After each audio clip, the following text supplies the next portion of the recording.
Hello, everybody. I am Carolyn Lovewell, and I'm here with my wonderful mentor, Dr. Robert Dee McDonald. You're listening to the Sleep Over podcast. We're a video podcast now. Isn't that amazing? So we're a video podcast, and now we can do guests who are not in the same physical location as us, which everybody else has been doing for 10 years. But I just figured out how to do it. So this is exciting for me. Yeah. and and so Dr. Robert is in California and I'm in Pittsburgh, and we're having this conversation today online. I wanted to have Dr. Robert on with us because he has a really deep understanding of human communication and how communication affects our relationships, every kind of relationship, personal relationships, business relationships. And he's offering a workshop in July. Would you remind me the dates, Dr. Robert? Yes. Well, the one we're talking about, the ultimate communication skills one, that's on the July 12th, 13th, and 14th. So it's a Friday, Saturday, Yeah. Sunday. So Only 3 that's days. coming up fast. So if you're Yeah. listening to this at the end of June 2024 or a little bit later, you still have a chance to sign up for the Ultimate Communication Skills Workshop. And we can talk more about that and what it entails.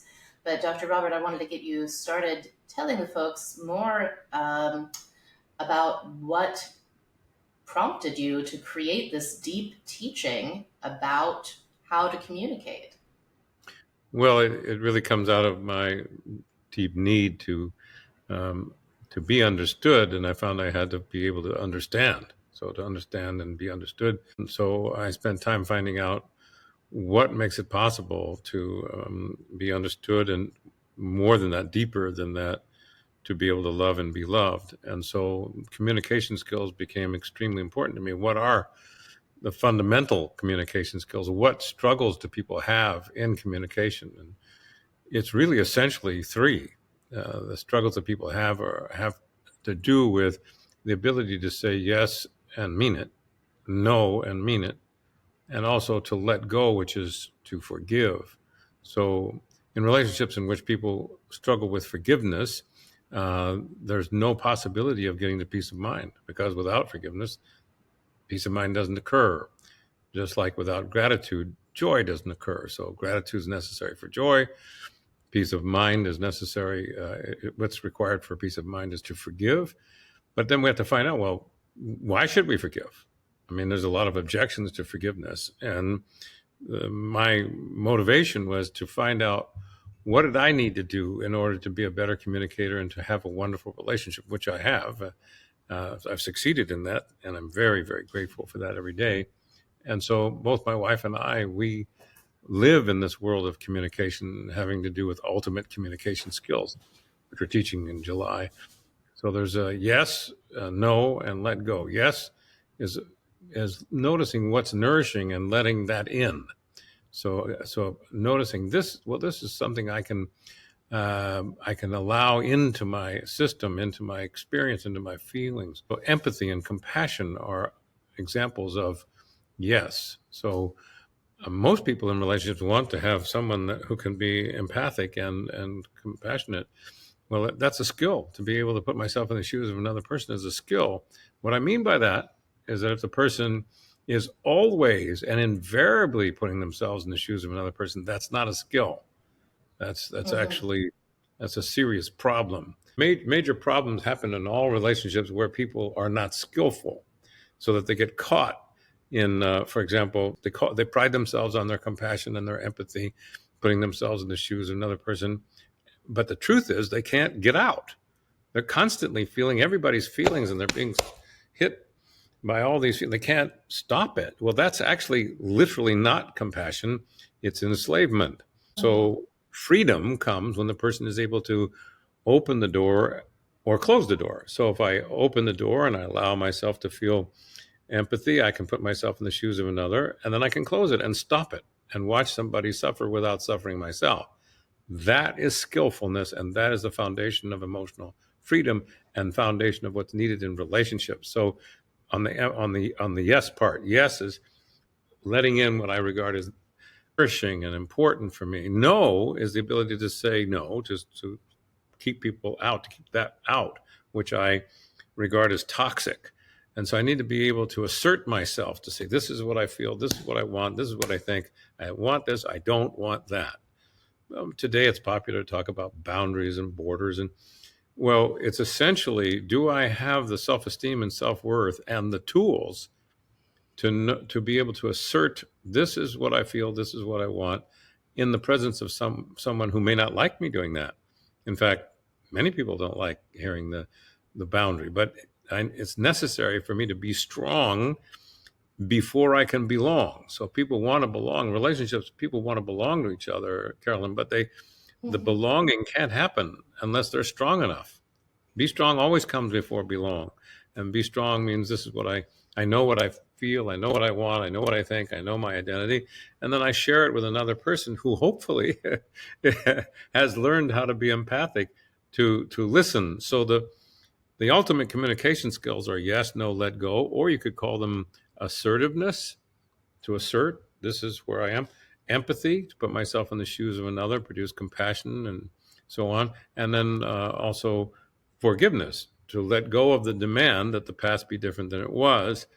These are not just concepts. The hard part in explaining these courses that I provide is they're not just concepts. These are very clearly marked out skills. When people have them, their relationships improve. So I got into it. The reason why I got into it, because I needed that, having been raised in a family, an alcoholic and suicidal family with depression and mental illness and so on. I needed to learn how to communicate so that I could not simply survive my upbringing, but to thrive in my life now in every way. In every way. So it's not just in business, it's not just in people relationships, it's also in business. I've been a businessman for a very long time. In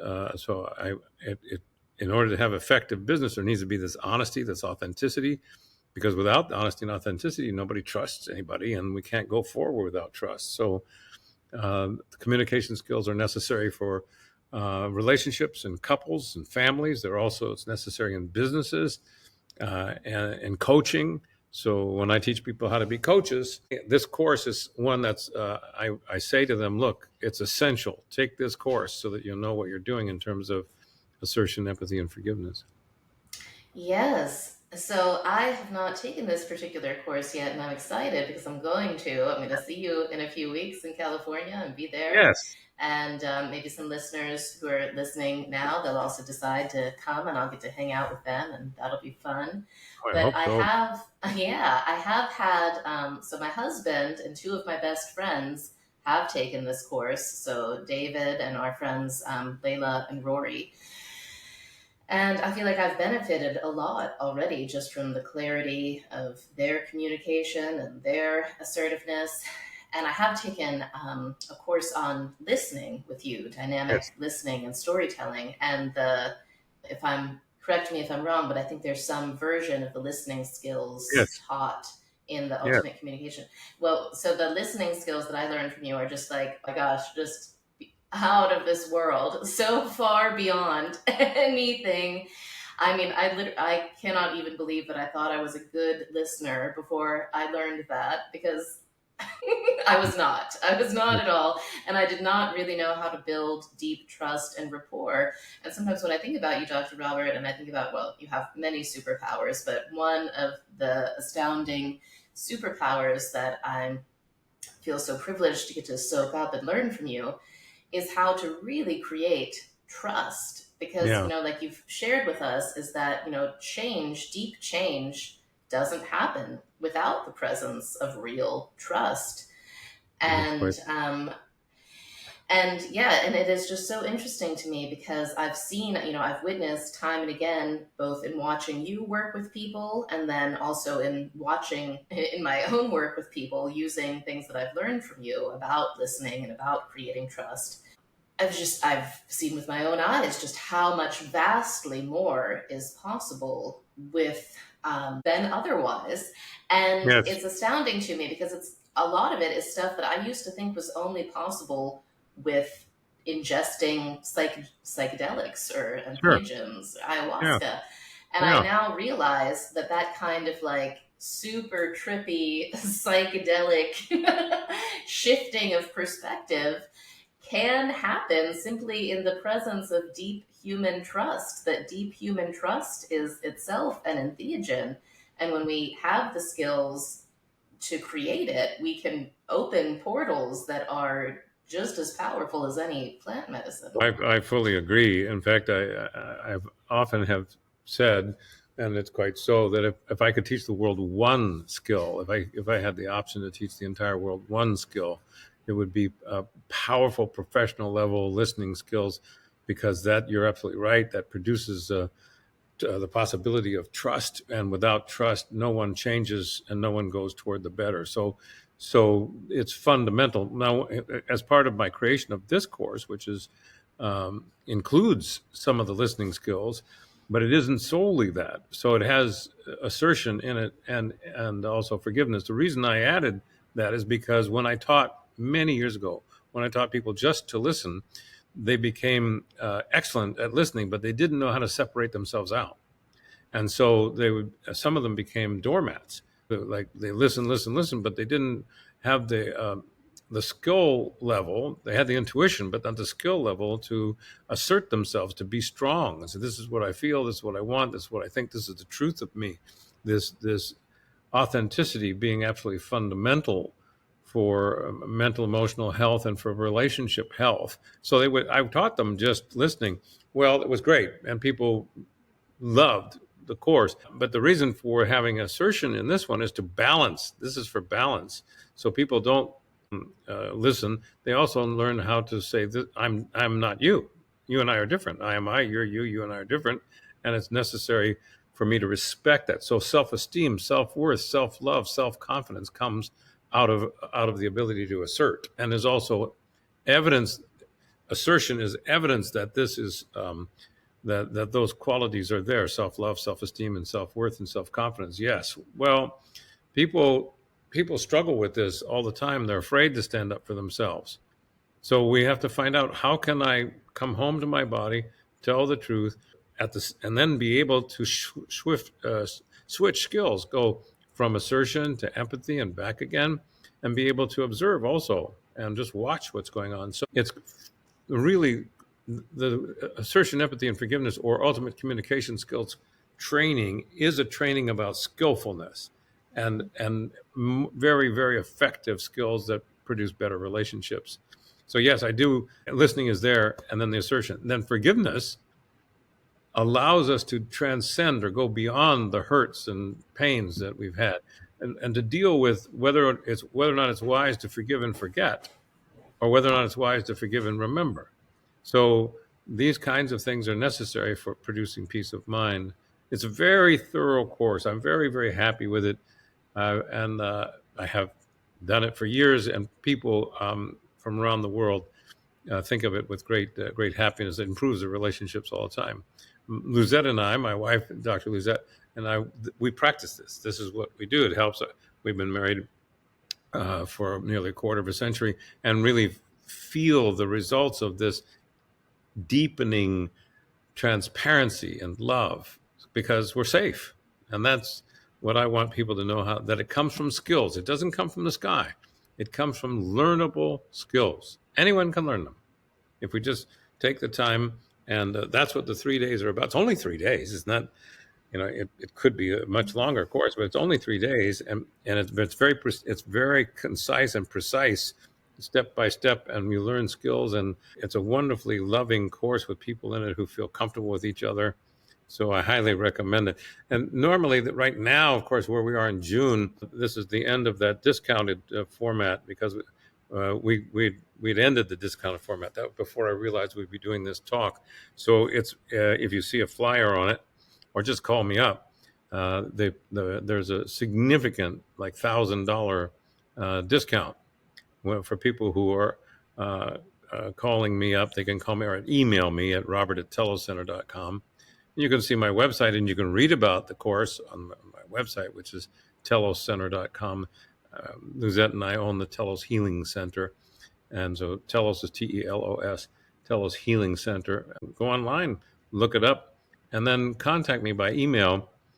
Just send me an email today telling me you were on this call, this podcast, video podcast, interesting enough, today with Carolyn. And I'm really happy about it. I'm glad you're coming, Carolyn, because I know that the power of what you're doing, your book is very powerful, and the people who are involved with you are very conscious of that. So I'm glad that you're involved with it, because you'll bring your own take to everything.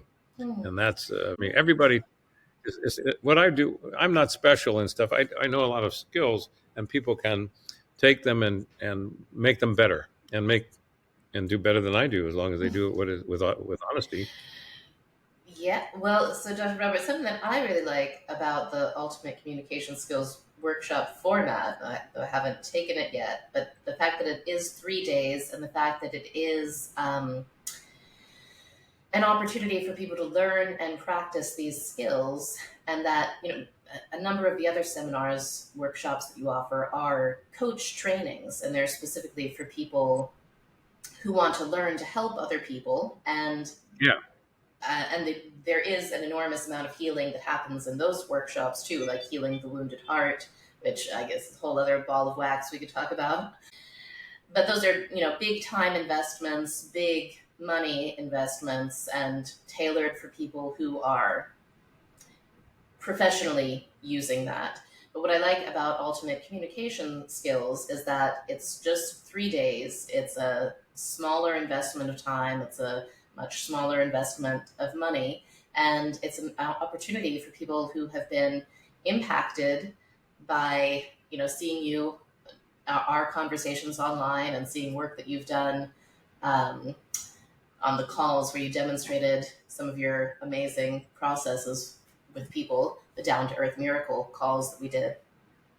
I know that there's a lot of folks who are just like, wow, I really want to experience learning more from Dr. Robert. And I feel like this is a really beautiful sort of introductory step for that folks could take. It truly is. You're right. Many of my courses are specifically and solely for people who want to learn to be a brilliant coach, and taking whatever coaching skills they have now to the highest possible level. And that would be in healing the wounded heart, and other courses that have dynamic listening and so on. This 3-day course, it's not about saying, okay, now be a coach, but coaches need these skills in order to protect themselves. I talk about being a centered coach. In order for me to be a centered coach, I must know where I end and my client begins. And so that's part of assertion. So assertion and empathy and forgiveness is applicable everywhere throughout all of our lives. Well, in 3 days, and it's much less financially costly, it's time-wise and so on. And people come to learn how to improve their skills, so they improve their relationships, and their whole life gets improved. So they don't have to be a coach to or even desire to be a coach to be in this class. The other ones that we do, healing the wounded heart, some people, they don't want to be a coach, but they want to heal much of their life. So they take the 12-day training, but that's all about healing their issues, and I'm happy to have that be part of it. Well, that's so amazing, and it definitely works for that purpose, because as you're learning the processes you're experiencing, people take you through them, and they really work. I mean, I'm getting to go through all of your processes, not all of them, obviously, but the 8 that you teach in Healing the Wounded Heart. Yeah, being taken through them, taking other people through them was enormously transformative and healing for me. And then the extra bonus of getting to learn, getting to memorize them, and getting to learn how to do them with others is so fabulous. And to help other people. It's all about healing the heart of the world, in my view. And so I want to mention that this program that's coming, we are making sure that the $1,000 discount is there, even though we passed that date. And also we've added, my wife just said, hey, give out a free gift, about 30 minutes talk with me. So if somebody wants to just talk things over about their whatever that's on their mind, they can have 30 minutes of talking with me. They'd have to make that connection with me by emailing me, and then I'd send my phone number, and then we would talk, or I'd get their phone number and call them, and we can talk. And it's a free mini gift.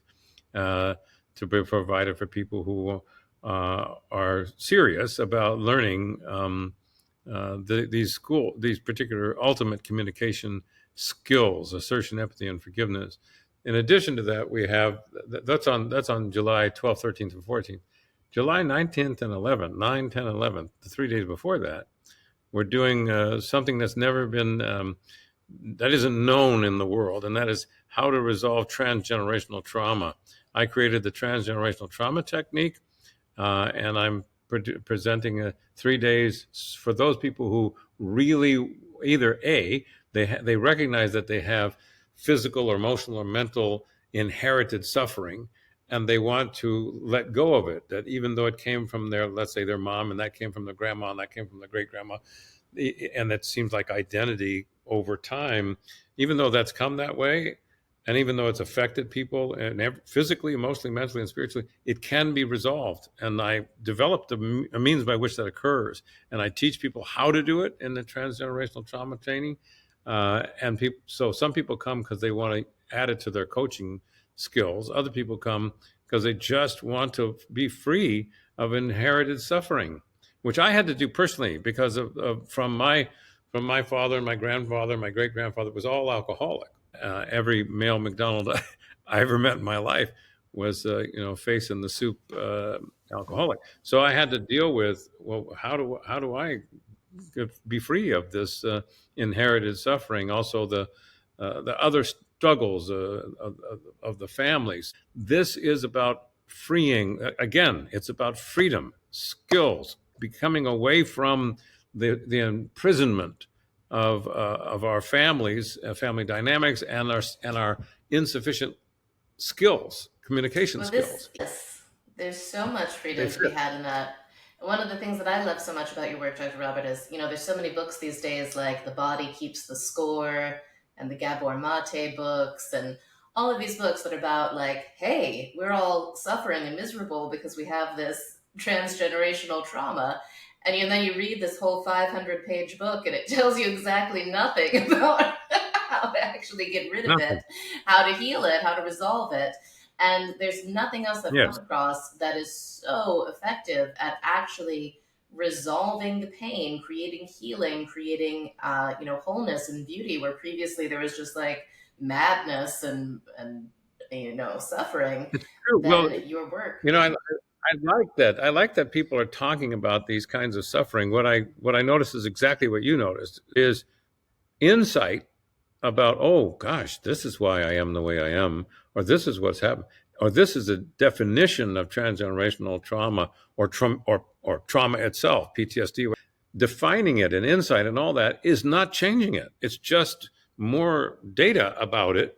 And I go, well, yeah, I really understand this now, but I'm still suffering from the same painful memory that I had in the past. And I want to actually be done with it. And well, these tools provide that. Both the 9, 10, 11 of July, which is transgenerational trauma training, and also 12, 13, and 14, which is the other course, we ultimate communication skills. It's skillfulness. It's truly revolutionary, and that it's not simply insight. We have insight, but insight in my world is a dime a dozen. What matters is, can we change it? And can we change it ethically and honestly and ecologically in a sound way with compassion and kindness? Can we do that? And that's what we can. And so those 6 days, what you're going to come to is just the 3 days, which is just great. I'm really glad that you're coming to that.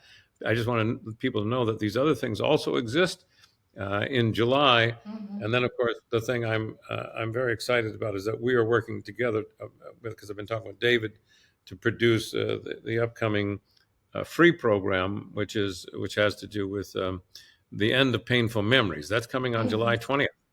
And that's very exciting, because the whole world will have a chance to actually end a painful memory if they participate authentically and sincerely. Then people can learn about that on my website as well, so how to sign up for that. But the things we're talking about now that you're coming to, the ultimate communication skills, there's nothing like it. And it provides the 3 most powerful, most important communication skills that exist: yes, no, and let go. And that's Well, what we're up. it's funny, Dr. Robert, because when you summarize them, I feel like it's interesting because like my intellectual mind is like, oh, yeah, well, everybody knows that. I already know those. But Mm-hmm. then I know from experience of being in your courses, the way that you teach it and demonstrate it, it's at such a further level than anything that I thought that I previously knew. So like I thought that I was assertive, and then I don't know, basically I've just been learning how deeply passive aggressive I am. Yeah, all of us. Because I've discovered, from talking to David and Rory and Layla, I've gotten some inkling about what you taught them about assertiveness, and I'm excited to get the direct transmission from you. But I can just, I feel like passive aggression is the default of our culture in so many Yes. ways. It's like on one hand, there's infinite communication because there's the internet and there's billion hours of videos and social media posts. But on the other hand, it's like very, very mysterious having actual, people's relationships are more fragmented than ever before. There's higher rates of divorce, higher rates of suicide, higher rates of anxiety, depression, Yes. all of these tragic things. Addiction is at an all-time high in the United States, and it's clearly, to me, that's a sign that people are not enjoying rich, fulfilling, honest connections with each other. And I know that growing up, my parents were not active addicts. They were both adult children of alcoholics, and they were, well, quite miserable and very passive and very aggressive. And so that's like my default template for like how I think human Yeah. communication should be. And it's just been such a gift to begin to learn from you, because it's like a whole new vista opens up. It's like it's a little bit like The Lion, the Witch, and the Wardrobe, where they open this wardrobe thinking that it's Yes. just going to be old winter coats, but you keep going and it turns into like this whole magical land. That's what I feel it's like. I feel like people listening to you, I want everybody at home to know it sounds like maybe Dr. Robert is just listing some old winter coats, but he's actually opening the door. Well, I think you make a great point, and it reminds me about like I'm an adult child of alcoholism. So ACA, one of the things within ACA is an understanding that the rules of adult children of alcoholic essentially don't talk, don't trust, don't feel. So don't talk, don't trust, don't feel is supposed to make us safe in those kinds of circumstances. But of course, it harms ourselves and our personal selves, and also it harms our relationships. Yes, the movement is toward passivity. Then because people want stuff, they add, it becomes aggressive. It's passive aggressive, insufficient clarity. So the three structures are, I could be dysfunctionally passive or dysfunctionally aggressive. And so I go, I don't want to be aggressive, so I'm going to be passive all the time, and it becomes dysfunctional. And I start becoming passive aggressive. But in the middle between pure passivity and pure aggression is assertion. It's neither passive nor aggressive. It's simply telling the truth with skillfulness. Telling the truth without skill. It's personal responsibility. And this is what I feel. This is what I want. This is what I think. And expressing it uh, as a reality for the other person to accept or reject. That takes personal strength. People need to be strong. They have to be strong enough to tell the truth. Be strong enough to know the truth. To stay, hang out there for a while, and then be strong enough to tell the truth. And of course, in the course, when I'm teaching, the atmosphere, why it's so important to do it in person is because the atmosphere provides the possibility of much, much deeper change than we can possibly get digitally. Although change can happen digitally, and training and teaching can happen simply in virtual circumstances, yes. But when we're in the presence of other people, then it becomes possible to open more deeply. And what we do in the class, every classroom every training, teaching course I've ever taught, my number one uh, attention is toward making it safe. And that means be transparent myself. So I'm open to questions, personal questions, the whole time, because I know that As a coach, when I'm a coach, people come and they're like to emotionally disrobe. Well, I must be capable of that myself. If I'm hidden and hiding because I'm afraid of noticing myself or letting somebody else know what's going on within me, I teach that, and then that person teaches that, and then the whole world starts reacting to. We start to react to one another with contempt, fear, and distance. That's I think that the suffering of the world today is largely due to fear and contempt. Contempt is just a way to handle fear. People want to not be afraid. They want to feel loved and to be loved. And then they go, well, why isn't that happening? And instead of looking inside, they'll look outside and then produce contempt to keep people at a distance. Well, I need to come home to my body, feel my feelings, know what I feel, know what I want, know what I think, and then be in the presence of someone who won't harm me when I'm revealing that. Then I need that. I've always needed that, and I'm blessed because I'm married to somebody who is very deeply honest, and she knows how to hear me.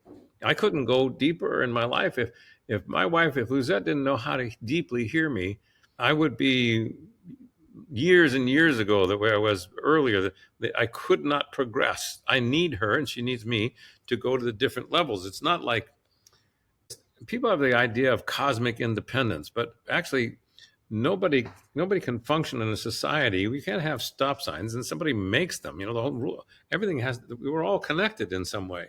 So why not connect with each other in healthy, positive, trustworthy skillfulness, high level skills, and that requires that people uh, come home to the body, come into a course, and understand I'm not there to do anything other than to be of assistance. That is the truth of me, and I want to help heal the heart of the world. That that is what I'm about. I know that the world is suffering. Turn on the television, talk to anybody. The huge disparities and conflicts and division. My God, well, that can be addressed and it can be healed, but not without honesty, Well, not that's without one of the vulnerability. things. Yes, absolutely. And that is one of the things that I love so much about your work, Dr. Robert. And actually, I just did a podcast yesterday with my friend Mackenzie. I don't think you've met her yet, but she's been on various calls that you've done with me. And Mackenzie and I were talking about, um, I was sharing with her that something that gives me so much optimism and so much happiness. She and I were talking about the evolution of consciousness, which is my favorite topic, the evolution of human consciousness, and how does it come about? Are we really entering into a new horizon of humanity? Like lots of folks have been talking about some kind of great awakening or a new age or new aeon. And the thing to me that I feel that we are, and I feel that the way that that happens is when consciousness learns how to rearrange itself, learns how to work and change its own inner representations, its own thoughts and beliefs, like just like we adjust computer programs or adjust machinery, we can adjust our own our own representations and our own inner experience of the world so that the way that we interact with the world changes. Yeah. That to me is like, people talk a lot about AI becoming self-replicating and AI becoming sentient. And it's kind of funny to me because I don't think humans have become completely sentient yet in many ways. But I think that we become completely sentient. We become these self-replicating Yeah. intelligences that can create more intelligence. And by more intelligence, I mean more resources, more Okay. freedom, more choice, rather than reacting kind of stupidly and mechanically, as I know that I do when I'm being run by, old pain. That it's things, things that I've learned from you that are just so very effective. And also there's other effective things, prayer, various kinds of prayer and meditation and existential kink can help people change their consciousness too. But I love your tools because they're so precise and focused. Yeah, and they let us they let us operate on ourselves and become fully sentient and become more truly intelligent. And anyways, it's just, I can see very clearly that these tools that you teach spreading throughout the world, as we're going to begin spreading them on a large scale on the July 20th event with the End of Painful Memories, Yeah. how that is absolutely part of the waking up process of humanity, because it's like for thousands of years we've been hurting each other, and then nobody knows how to end the hurt. Everybody just keeps walking around, the best anybody does is like bottle it up. Instead of bottling it up, or instead of taking it out on other people, we can actually completely transmute it, completely change it, Yes, you come can. free from it, and come into a greater contact with divinity. Because that's another thing that I love about your work, is that it's so spiritually grounded and so rich in that way. So we come into larger contact with that, the soul and the spirit dimension of who we are as we heal ourselves. And And as anyways, we it's move, just thrilling. It's thrilling to me. thank you. And I'm 100% in agreement with the conscious evolution. It seems to me that's what we're about, is conscious, deliberate evolution. I think that for me, it's like, well, what do I do? I mean, it's a nice phrase, but what do I do? And to me, you're a world expert on the integration of the shadow, recognizing the shadow, integrating the shadow, bringing about something new. That to me is conscious evolution. Here, if I have that which I have rejected totally. In fact, it's so totally rejected, I don't keep it out of my awareness. And finally, I go, oh, yeah, there is this part of me that wants to do precisely the thing that the other part of me doesn't want to do. Well, what happens to produce conscious evolution is, I think Carl Jung was quite right, the integration of these opposites. Something new is born that's never been before. And that is the foundation of all birth. Well, if we have, in my view, anyway, biologically, you get a sperm and an egg. They're not the same. They come together, and something is created or is birthed that is neither the sperm nor the egg. There's something completely new, and the human being who comes out of that has the ability, contains every iteration of human being throughout all time. And yet is at a new level, at like the like it's a flashlight, and it's at the end of the light. It's like going on and on and on and on. Well, I believe that we are doing that, and that skillfulness is needed. It's nice to understand this, and I really love the understanding of it. But understanding is not transformation. Insight is not change. Insight's not enough. Understanding is not enough. We need to go, well, what exactly can I do so that when Carl Jung says there's no coming to consciousness without pain, say, okay, does that mean I'm going to have no pain at all? No, it means I need to learn what to do with my pain, how to address my pain, and how to take responsibility for my pain, take personal responsibility for my life and for everything that's in it, and find out, do I like it? And what do I need to do? You mentioned earlier the struggles that people have about, for example, now we have the military people, they have more military veterans committing suicide than the people dying in the wars. We got at least, I think it's 22 suicides a day from veterans, and we have and men tend to commit suicide about 4.5 times more often than women. Women attempt suicide about 6 times more often than men. But the men succeed. But what is this? What is this despair? To me, it's evidence of insufficient skillfulness and the deep loneliness that is now known throughout the United States, if not throughout the world. The profound loneliness, which is another way of saying insufficient ways of making meaning out of what's going on. Why is this happening? Is there anything positive in it? And if the conclusion is there is no meaning, which is, of course, a legitimate conclusion, a person can come to that, then I live in a meaningless universe, and I have to deal with the consequences of that, which is I'm convinced, I've made a judgment, there is no meaning. The other one is I'm convinced, I made a judgment, and it's life is shit and then you die. And then the other one is, life is good and getting better all the time. So it's like, what's the difference that makes the difference? First of all, is knowing I'm the one who have to deal with my own issues, and I'm the one that's taking responsibility for my thoughts and my beliefs. Even though my history, by the time I was 14 years old, I was in my 12th school. So it was like moving, it could be figured out to be, one a year, all over the place, one school to another, new people all the time. The suffering from that and from the poverty that I was born into. It's like, how do I integrate that? Do I hate that and constantly talk about how painful that was because my life was terrible and my father's suicide and my cousin's suicide and my nephew's suicide? How do I just end up with negative meaning or meaninglessness?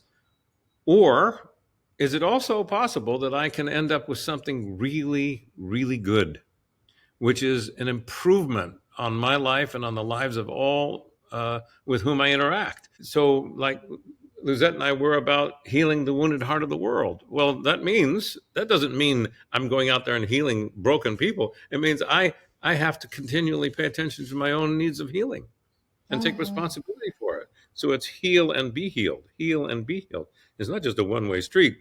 So when it comes to assertion, empathy, and forgiveness, or the ultimate communication skills, those are the superficial thing is its skillfulness. At a deeper level, there are principles and convictions and understandings that allow us to hold the world in a new way, which I believe is manifestation of the evolution of consciousness. We are evolving. Something better is here now than it's ever been. Sometimes it doesn't look like that, but it's true. And then it gets better from here on out. So I believe we are the ones who are responsible. I know that in my life, I'm the answer to my ancestors. I know that. And I know that you are the answer to your ancestors' prayers. Something emerged in you that was not there 100 years ago, 200 years ago, 1,000 years ago. And so life is so much better. Well, how can I improve on that? First step, take responsibility for my experience. And then notice that my representation, my thoughts, create my emotional life. It's not somebody else who creates my emotional life. They don't have to change. I'm the only one in the world who has to change for me to feel better. Change my thinking, change my beliefs, change my identity, really understand that. So in 3 days, we don't get a chance to go into every nook and cranny, but we do learn the most important communication skills on the planet. And I'm hoping and praying people get that, the attitude that I have and that you have. And I'm quite grateful that you're coming because you influence so many people in a beautiful way. People are freer because of your book and because of all your teaching. So this is a part of what it means to help heal the heart of the world. We work together. Something good's coming. And so I'm very glad you're coming. It'll get better and better. That's what it is. Thank you. Yes, absolutely. It will. And I love what you just said about, the first step is to take total responsibility for our life experience and to realize that our emotions are being created by our thoughts and our beliefs and not by anything else. That is such a huge thing, and in a way it's so simple, but it's like so much in our culture is devised around convincing people not to do that, to blame anybody else forever and just not take responsibility. And what I've really learned is that that attitude is just such a disempowering attitude, the attitude of blaming other people, because it leaves no room for magic. It leaves no room for transformation because we're able to do that ourselves. Well, Dr. Robert, I guess we should probably wrap it up for today. And it's been such a joy talking with you. And folks can visit teloscenter.com. That's the website? Teloscenter.com. It's called the Telos Healing Center, but if you look up www.teloscenter.com, you'll find a nice website with a whole bunch of information. You can go on upcoming events and you'll find out what's upcoming. But those of you who are watching now or listening to this, if you want to be involved in this, you get this break. Nobody else does, but you get this break in the cost, but you have to connect with me through the website or just write me at the end of June. So it's coming up pretty soon. So contact me right away. And Carolyn, thank you so much for your faith and love and support in what Lizette and I are doing. And because we really think what you're doing is fabulous. And so we're honored to be held in high esteem by you and by David. Very, very happy about this. And all is well. It's so mutual, Dr. Robert. Thank you so much. And thank you, everybody listening. Of course, you can like, subscribe, share, tell your friends about the Sleepover podcast. And I hope I do get to see you out there, who are listening now. I hope I get to see you in California at Dr. Robert's event, and I'll include his information in the little typey type thing. But anyways, thank you all for listening. Bye-bye. Bye-bye.